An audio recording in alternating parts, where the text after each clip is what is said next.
This is the Sex and Psychology Podcast, the sex ed you never got in school and won't get anywhere else. I am your host, Dr. Justin Lehmiller. I am a social psychologist and research fellow at the Kinsey Institute and author of the book, Tell Me What You Want, The Science of Sexual Desire and How It Can Help You Improve Your Sex Life. Most scientific models and theories of relationships are based on studies of heterosexual couples. There has long been a presumption that relationship processes are fairly universal and that essentially all of our theories and ideas based on heterosexual relationships can also be applied to same-sex or same-gender relationships.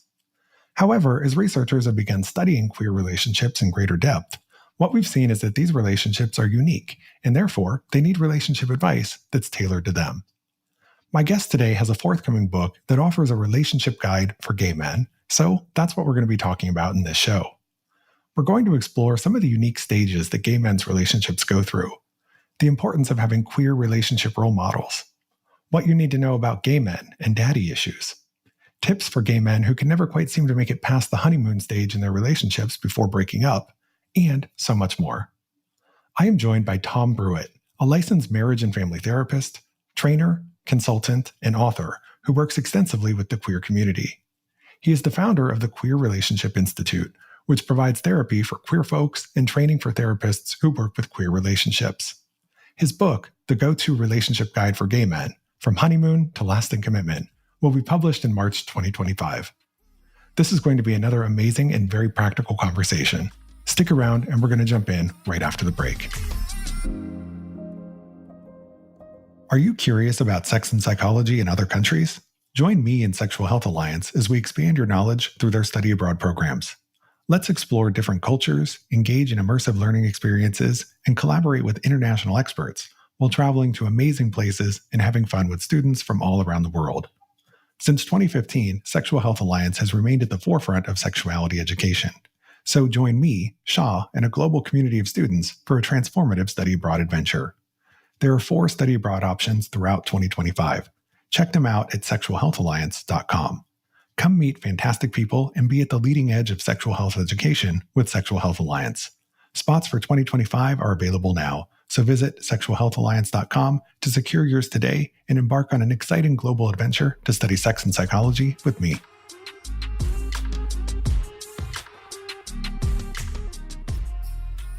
Do you ever find yourself struggling to communicate about what you really want with your partner, both in and out of bed? If so, you're not alone. This is something that a lot of people find to be challenging. However, improving relationship communication is easier than ever with Paired, an app for couples who want to strengthen their relationship. It was founded on the simple belief that real, lasting love is a daily practice. All of Paired's content is backed by experts and relationship therapists, and it really works. All you need to do is download the app and pair your accounts, and Paired will give you personalized questions, quizzes, and games to stay connected and have fun too. It's a great way to prioritize your relationship, to have deeper conversations, and to learn new things about one another. For example, one of the activities that my partner and I recently completed on the app was a series of yes, no, maybe games. These are fantastic exercises that give partners the opportunity to learn about each other's likes, dislikes, and curiosities. There are versions of the game for kissing, sex, PDAs, date nights, and more. And we had a lot of fun completing them and learning new things about each other. Whether you're just a few dates in or have been together a long time, find the time to connect with your partner and nourish your relationship. With the Paired app, it's easy and fun, and it takes just 5 minutes a day. Head over to paired.com/Justin to get a 7-day free trial and 25% off if you sign up for a subscription. Just go to paired.com/Justin to sign up today. Practice love every day with Paired, the #1 app for couples. Download the app at paired.com/Justin. Hi, Tom, and welcome to the Sex and Psychology Podcast. I'm glad to be here. Thanks for having me, Justin. Thanks so much for joining me. So you've written a book that will be published soon that's all about building healthy relationships for gay men. And I wanted to start by asking why you wrote this book. And as a backdrop for this question, I know that back when I was in graduate school studying the psychology of relationships, almost all of the research that we read was based on heterosexual couples. And I was that annoying kid who would often ask the question of, how does this research apply in gay relationships? And I was usually met with a response along the lines of, well, we think these are universal relationship principles, so we expect that it would work the same.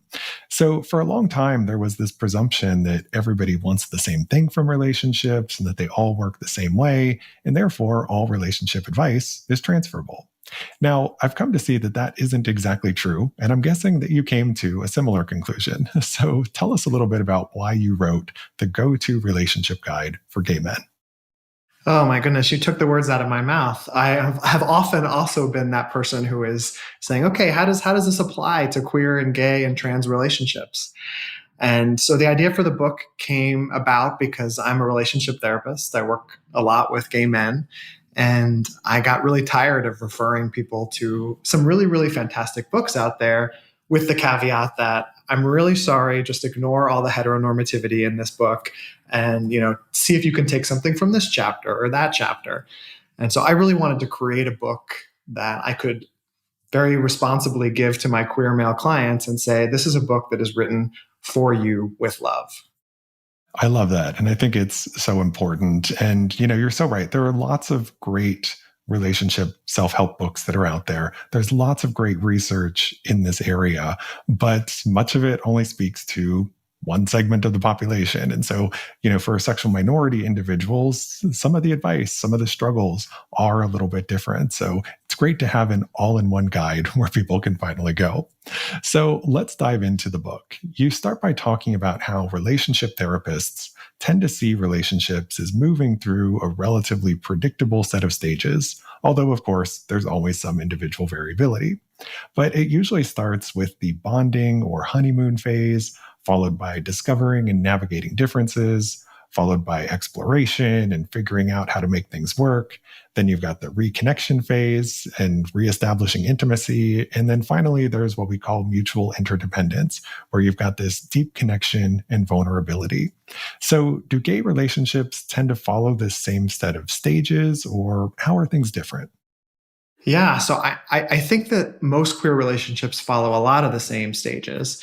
Those stages are based on, different people's work. So my mentors, Dr. Alan Bader and Peter Pearson, they developed a model of couples therapy, the developmental model, which is based on those stages, which is based on the work of another child psychologist, Margaret Mahler.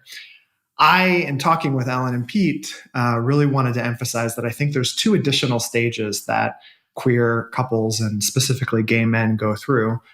Those, I think, are the second queer adolescence, which I can talk a little bit more about if you like, and then an agreement stage where after you've done some of that exploration and you figured things out, how are you reconnecting and actually making sure you're on the same page? Because so many relationship issues are the result of unspoken agreements that people get a little bit twisted around with.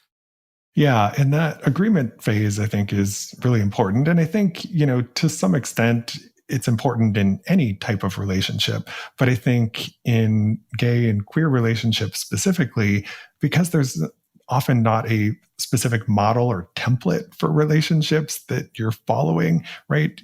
You have this ability to kind of make your own rules and figure out what you want that relationship to look like. So you kind of necessarily have to create a custom agreement, right? Which I think is actually really exciting if we give ourselves the permission to do that. Oftentimes, people are trying to kind of fit themselves into the heteronormative view of two kids and a dog and a white picket fence, and that is not necessarily what everybody is actually craving for in their own lives. Yeah. So you mentioned the addition of another phase, the second queer adolescence. So what do you mean by that? What does that phase look like?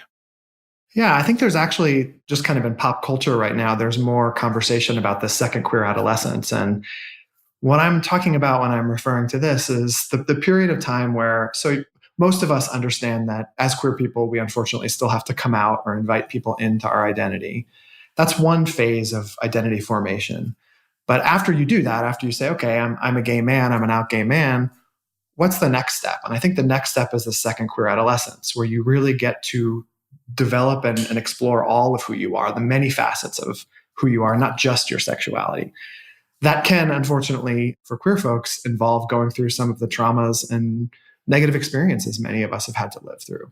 It's certainly way better than it was, but it's certainly still difficult to be a sexual minority in this culture. And I think, unfortunately, with the current world and the way that it is, we can see that more and more. Yeah, I think that's so true. And also for sexual minority individuals, many of us grew up, I don't know exactly how I want to say this, but we were sort of not living our authentic selves, right? And so, for example, many of us, when we were in high school or college or early adulthood, we were trying to be someone who we weren't, right? And so maybe you were gay, but you were in the closet, and you were, maybe if you're a gay man, you were dating women and, trying to live a heterosexual lifestyle. And then, there's that whole process of self-discovery and discovering your true authentic self. And so, sort of the timeline and pathways for sexual minority individuals can just be very different depending on when they come out and how they come to terms with their sexuality. And then that's going to have a lot of important implications for how they go about developing relationships. And I think, an interesting challenge for a lot of queer folks is that many of them didn't have practice early on in life, developing relationships with, say, people of the same sex or gender, again, because they were trying to fit into a different mold. And so they didn't have that sort of early practice experience, right? Because I like to think of, the relationships we have when we're in adolescence as being kind of like this wading pool where we kind of like get to test the waters and kind of figure out a little bit about how things work in a much lower stakes environment compared to when we're in adulthood. And, a lot of queer folks just kind of miss out on that experience and don't have the same sort of set of practice that heterosexual folks do, right? Mm-hmm. And there's so many different aspects of our relationships, right? I mean, just what you were describing right there. Many of us didn't grow up in a household with two dads or two moms. I certainly didn't. When I was growing up, there were no Disney movies with two princes. I mean, Nope.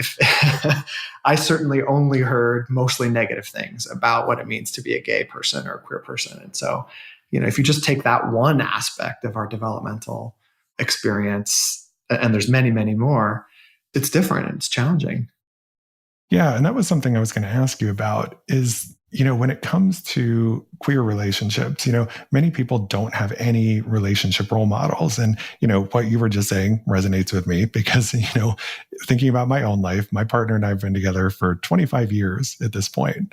And when we first started dating, there were no gay characters in the media. Like Will and Grace was a show that was kind of like just coming onto the scene.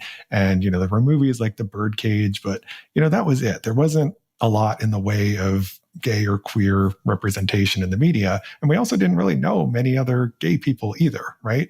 And so we just kind of assumed that our relationship was supposed to look like our parents' relationship. And, we kind of had to figure it out all on our own. And, as you mentioned, things have certainly changed a lot. But tell us a little bit more about how relationship role models or a lack thereof can influence gay relationships. Oh, sure. I mean, we spend a lot of time in our early development with our observing our caregivers' relationships and observing the relationships of those people that are important to us. And so if we don't see, mirrors of who we are, it can be really confusing. Especially because, it's not like I'm going to accidentally get pregnant if I have sex, right? I mean, I may have tried many times, but it's not going to be, something that happens, in that way. So there's all sorts of different areas of development that we don't have to deal with the same things as our straight counterparts. If we think about the relationship role models that are actually out there, I do think there's some really cool stuff in the media right now. Like Fellow Travelers is one show that I saw recently that I felt like really represented an authentic queer relationship for some people, right? But the diversity of our community, there's no monolith. And I'm just going to really keep it narrow to queer male culture and queer male relationships. There's as many different relationships out there as there are people out there, right? I remember when the show Queer as Folk came along in its, first US iteration circa early 2000s. And, I had already been in a relationship for a few years at that point. And when I started watching that show, like I was very excited for like a, show that explores gay issues or whatever. And it did not resonate with me because I was like, who are these people? Like, I've never seen anybody have relationships like this. Like, the idea that you were anything other than monogamous was at that stage of life for me totally mind blowing. And I was like, what is this? Right. And so that's where, kind of having queer representation matters, and that it shows you that there isn't just one path or one way to have a relationship, and that relationships can look very different from one person to the next, right? So yeah, it's, I think, a very different landscape today for people who have exposure to a lot of different ideas about relationships, and how there's not as much pressure to kind of like fit the mold for one specific type. Mm-hmm. I know there's a lot of gay male couples out there who are monogamous. There's certainly not a right way to be in relationship, but if you are monogamous, how did you decide to be monogamous? What is it about that structure of a relationship that feels good and safe and exciting for you? Or if you're in a non-monogamous relationship, what about that, makes you feel excited or good or safe? Those are questions that I think we have to have. Yeah. And it's something where my own experiences being a member of this community, the relationships are very diverse. And I know some people who are very monogamous and very content with that, and some people who are very open and explore that openness in multiple varied kinds of ways, right? So different things work for different people. And, it's one of those things too, where I hear a lot of my gay friends who will say, non-monogamy open relationships never work, and others who say monogamy never works. And it's like, there's some middle ground here where different things just work for different people. I'll say something that may be provocative for some people, but I think when we have those kind of really harsh views about whether it's non-monogamy or monogamy, I do think that's probably rooted in some form of internalized homophobia.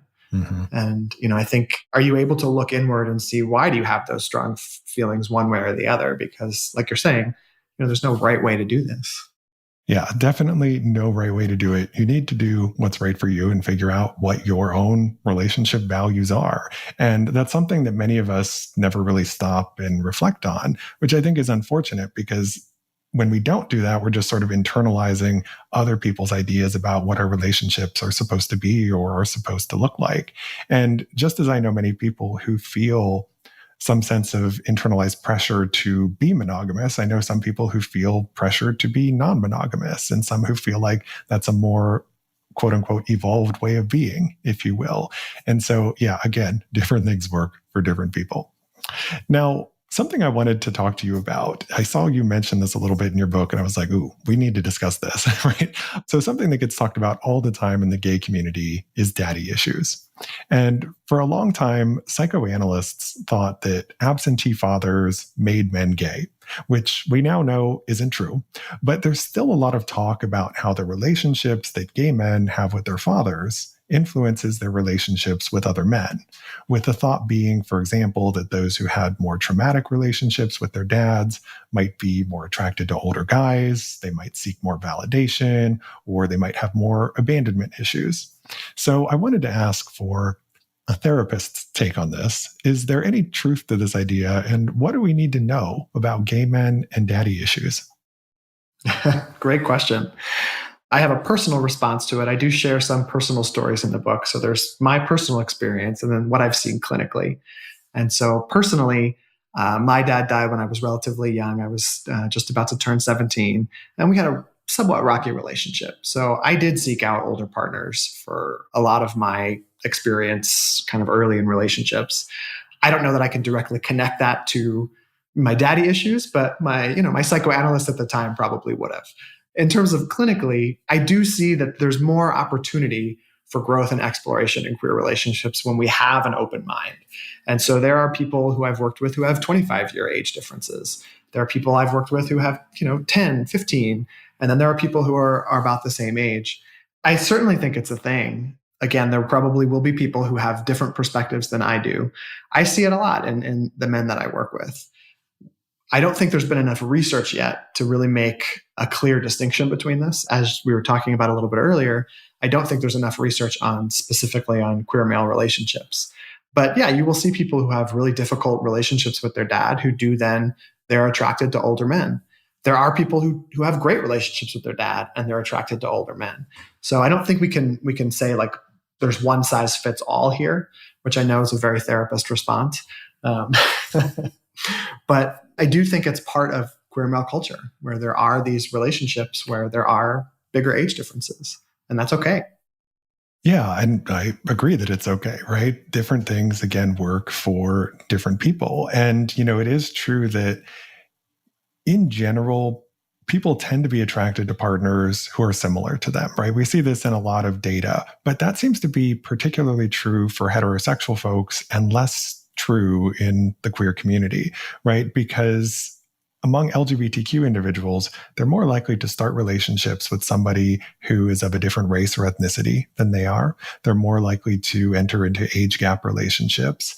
They're more likely to partner with people who have different religious backgrounds and just people who are different from them in various ways. So, there are a few potential explanations for this, right? So one possibility is sort of that, there are differences in the dating pools that you're working from. And right, it might be easier if you're heterosexual and you have a much larger dating pool to find somebody who is similar to you in more ways. And it might be more challenging for queer people. They might have to have a more open mind in terms of who they partner with. So that could be something that is at play here. But specifically with regard to the issue of daddy issues, I think something there is that age gap relationships are often pathologized, right? And a lot of people question, like, is it normal to be attracted to somebody who is significantly older than me? And I see a lot of people who engage in some introspection about that. And like they're trying to find an answer, a way to explain like why they have this particular attraction. And I think they often look toward things in their past that can help to explain it. And it might provide like a convenient explanation for them, but it might not be the actual cause or root of their attractions because our attractions are so multifaceted. But I think people are just very seduced by and very quick to jump on something that just sounds plausible or that they might have heard other people say before. So I think in some ways that might be kind of what's going on here and why people see this association. And maybe there's a little bit more to it than that. Yeah, and what's the problem with it, right? I always think like if a client was bringing this question to me about daddy issues or an age gap, like where's the issue? Like, are you getting this from externally? Like, are people in your life pointing this out to you in one way or another, or are you feeling like there's something wrong in the relationship internally from your own experience? And that is a very therapist's answer. And I love it, right? Because we need to be thinking about these things. Like, what is the root? Like, why am I even asking this question in the first place? Is sometimes a valuable place to start. Now, something that we see in the data is that most gay men are single. In fact, according to some surveys that I was looking at before the show, about 2/3 of them are. But most of them say that they want to be in relationships. However, they're struggling to make that happen. And anecdotally, I see this as well. I know a ton of single gays, and many of them are actively dating, but they can never quite seem to get past the honeymoon phase. They'll meet someone, they'll be inseparable for a time, and, social media is just bombarded with pictures of them together, but then things end as quickly as they started. So I wanted to ask if you had any advice for guys who are looking for and who want a long-term relationship, but really seem to struggle with moving beyond that honeymoon phase. Yeah, I want to say a couple things to that. First of all, there are fewer of us, right? So depending on where you live in the country or in the world, there may just be fewer gay men around. And then if you reduce that even more to gay men who want to be in monogamous relationships or gay men who want to be in open relationships, or the sample size is not as big as our heterosexual counterparts. So I think that's a huge thing just to kind of normalize that experience for most of us. The second piece that I want to speak to a little bit here is that when you move from the honeymoon phase, we understand how this works in the brain and in the body. It floods you with an incredible amount of good feelings, and you're just trying to figure out, how are we similar? How incredible, is it to be together all the time? And then you have that first disillusionment. You have that first moment where you're like, oh, what am I doing with this person? Or what's happening here? And I think that it's not what's pictured in romantic comedies. We don't have a lot of experience with sticking through something like that. But can you actually stick through the differences and do the hard work that's going to be required of showing up as your authentic self, and then grow through some experiences? I think there's a lot you can learn about yourself and other people if you can stick through that honeymoon phase into starting to understand the differences that exist between you and your partner. That being said, it's not always going to work. There's going to be some, line in the sand issues that are going to, you're not going to be able to be in relationship with everyone you may really want to be in relationship with, even if you look incredible on Instagram. Yeah, I mean, that is so true that sometimes the people that we think that we want to be in relationships with wouldn't actually be the best people for us to actually be in relationships with. And, I think you're so right that, part of this is about having a reality check and, recognizing that this is a shared experience. This is something that is hard for many people. And it's something where we do need to, like, once we start investing in a relationship, learn how to work past the differences that will emerge, because differences will inevitably emerge in any relationship. And as you were speaking, I couldn't help but think about how this kind of goes back to our discussion about relationship role models, where I think for heterosexual folks, many of them are kind of hopping on this relationship escalator that they see in the media. And there are certain sorts of milestones and ways that the relationship continues to evolve and develop over time. And that escalator has certainly looked different in different historical periods, but it's often, you meet, you start to enter that honeymoon phase, and then you're moving in together, and then you're getting engaged, and then you're getting married, and you're sort of following this kind of linear progression or trajectory. And because in gay and queer relationships, you don't necessarily have to follow that same linear pattern, or there isn't that same social expectation to follow that pattern. When the differences start to emerge, maybe you're not necessarily as invested in the relationship because you haven't followed like that traditional path that a lot of other folks have followed. And I think when you're following that traditional path, it can kind of make it harder. It can create more barriers to kind of exiting the relationship because, if you're already living together, you're, forced to kind of like work through some of those issues. So yeah, I think part of it is just sort of differences in like whether you get on that escalator or not. And if you haven't gotten on it, you got to find a way to start working through those differences. And it's really scary to become an interdependent relationship with somebody else. Like we're not really taught, I think, especially as if you're socialized male, we're not taught how to really rely on somebody, how to ask for help, how to be open and curious. And that's not something that's usually valued in our society. Yeah, that is definitely true. Now, a complicating factor in many relationships, gay, straight, or otherwise, is attachment style. But this seems to be an especially common issue in the gay world, probably because some studies find that gay men seem to have higher rates of insecure attachment. And again, anecdotally, this is something that I see all the time, very high rates of attachment anxiety and attachment avoidance. And I think this leads many gay men to move too fast too soon in relationships, and others to just never really open up and be vulnerable. And so they just never invest in any relationship because they're afraid of opening up or they're uncomfortable with it. So I wondered if you could talk to us a bit about why it's important for gay men to understand their own and their partner's attachment style and how this can be helpful in navigating dating and relationships. One thing to know is that attachment style is not fixed, right? So you can have the earned secure status if you've actually been in a relationship with someone who has a secure attachment, and you're able to grow through that over time. So I think sometimes we can get stuck in this idea that, oh, I'm anxious, or oh, I'm avoidant, and I'm never going to be able to move through that. It is possible. It takes time. But I do think if we think about hookup culture, right? Hookup culture, I think, is a huge part of the gay male experience. And it is so easy to find sex. I've talked to a lot of bi guys who are like, I can have sex with a guy like that. And, a woman, it's going to take, so much longer to have kind of sex in that kind of way, or to start a relationship in any kind of way. And so I think when we have that kind of a hookup culture around, and there's nothing wrong with that, it can be really fun and exciting. But I do think it starts creating a community where it's really easy to ghost people. It's really easy to kind of act out these attachment styles in ways that are not going to be healing and helpful. Yeah, I think there's a lot of truth to that. And something that I think a lot of people never sit and think about is how your attachment style might influence the way that you interact on a dating app, right?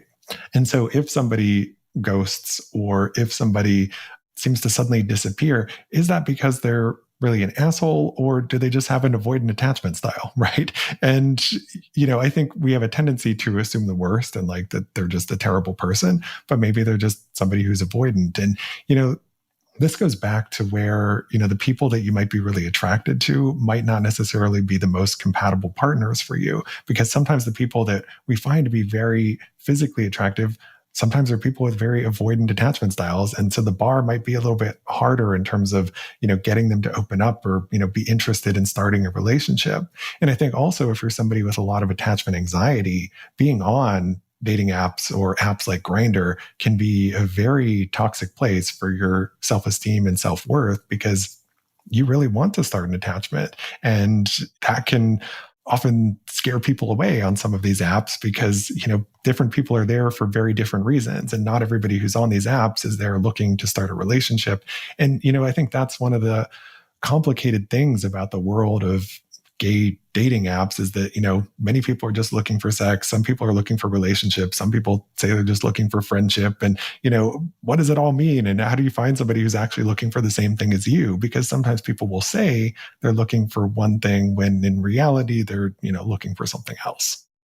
It takes a very thick skin and a big heart to stay open on those dating apps because it can be a harsh world out there.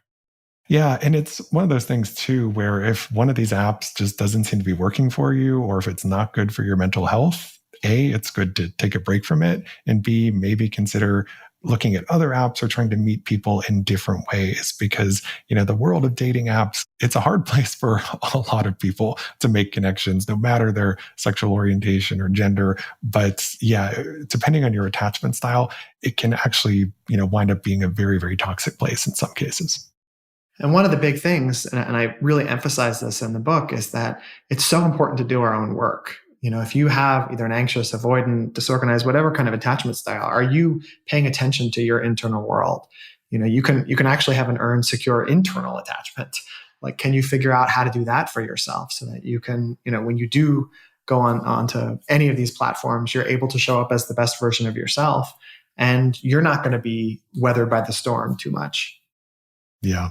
And I think something too that can be helpful is, I did a podcast episode a little while back on mindful dating, and placing some limits on how you interact with or engage with these apps can be useful, right? So that you don't end up opening it and then spending hours at a time and then nothing goes anywhere. And then you feel like you wasted your time, right? So placing some limits on how you use these apps, maybe also changing your notification settings so that if you're somebody who gets a lot of messages, you're not constantly bombarded by that, right? So having some limits in place in terms of how you interact with the apps can also be helpful.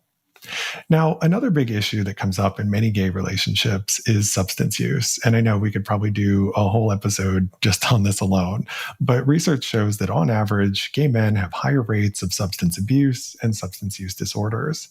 And this can have really important implications in their relationships. And I've seen a lot of my friends' relationships end because one partner developed a major substance use problem.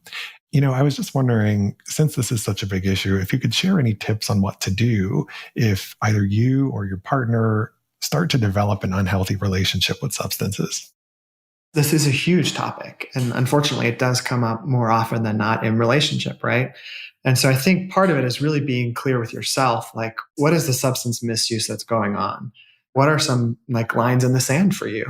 If you have a partner who all of a sudden develops a big meth habit, maybe it's the substance that's your line in the sand issue. Maybe it's the way that they're using meth. Oh, if they start, injecting or slamming, that's a step too far. I need to really take care of myself and pull away from this relationship. There's lots of support out there. I can't lie to you and say that it's going to be easy, but there used to be a framework with relationship therapy where, and you can't really do relationship work until you get the substance use disorder under control. And thankfully, that's shifting a lot, right? Because you can do a lot of really great relationship work. You can, if you're seeing a relationship therapist, you can help that person get connected to the right resources that they're going to need to get some level of sobriety or, harm reduction around whatever that substance may be. There is hope, but it's really tricky. And unfortunately, I've seen too many people who they have to make the tough choice of ending a relationship because the other person is not able to actually get their substance use under control in a way that, is going to be sustainable for them. Yeah. And that's an unfortunate reality and something that happens in all too many relationships. And, the way that substance use impacts the relationship can be very different depending on the circumstances, whether you're the one with the substance use issue or if your partner has it. You also have relationships where one person is trying to be sober because they know they've previously had an issue with substances in the past, but then their partner is using. And so then that can be a challenge for their own sobriety. And so that's where it might be important for them to pull away from that relationship, and really important for them to seek resources and help and support.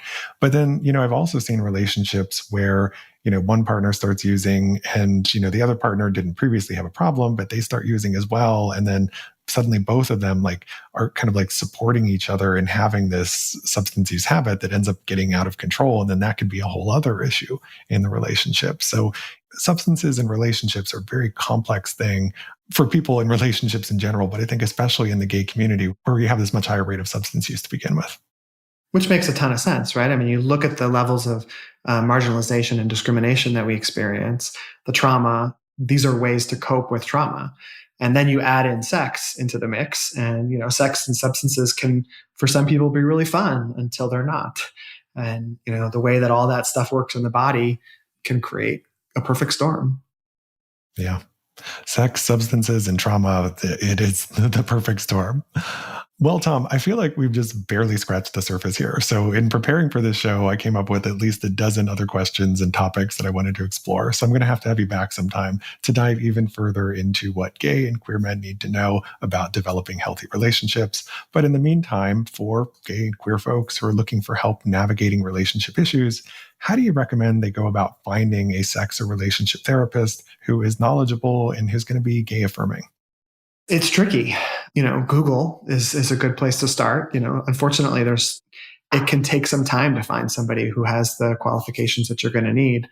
There are, in the Bay Area, there's organizations like Gay Lesta, which are queer mental health organizations that, local providers are connected to.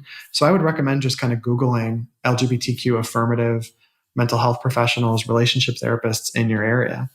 Yeah, I think that is the key term to look for, is gay affirming or LGBTQ affirming, and do some research into the credentials of the person.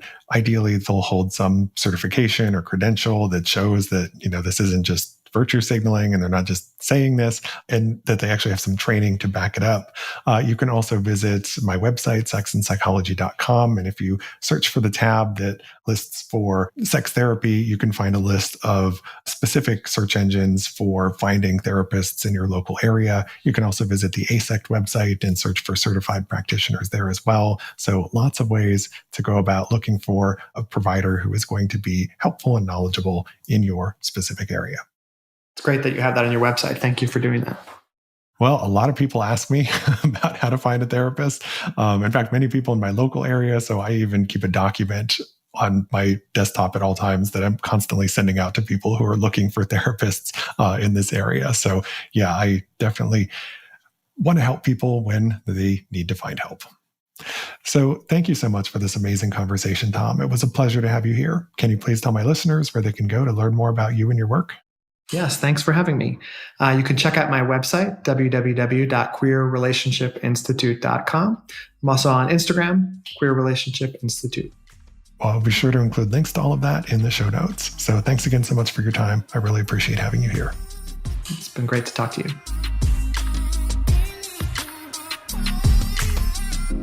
Thank you for listening. To keep up with new episodes of this podcast, visit my website, Sex and Psychology, at sexandpsychology.com, or subscribe on your favorite platform, where I hope you'll take a moment to rate and review the show. You can also follow me on the socials for daily sex research updates. I'm on Twitter and TikTok at Justin Lehmiller and Instagram at Justin J. Lehmiller. Also, be sure to check out my book, Tell Me What You Want. And if you have a question you'd like me to answer on a future episode of this show, you can leave me a podcast voicemail at speakpipe.com/sexandpsychology. Thanks again for listening. Until next time.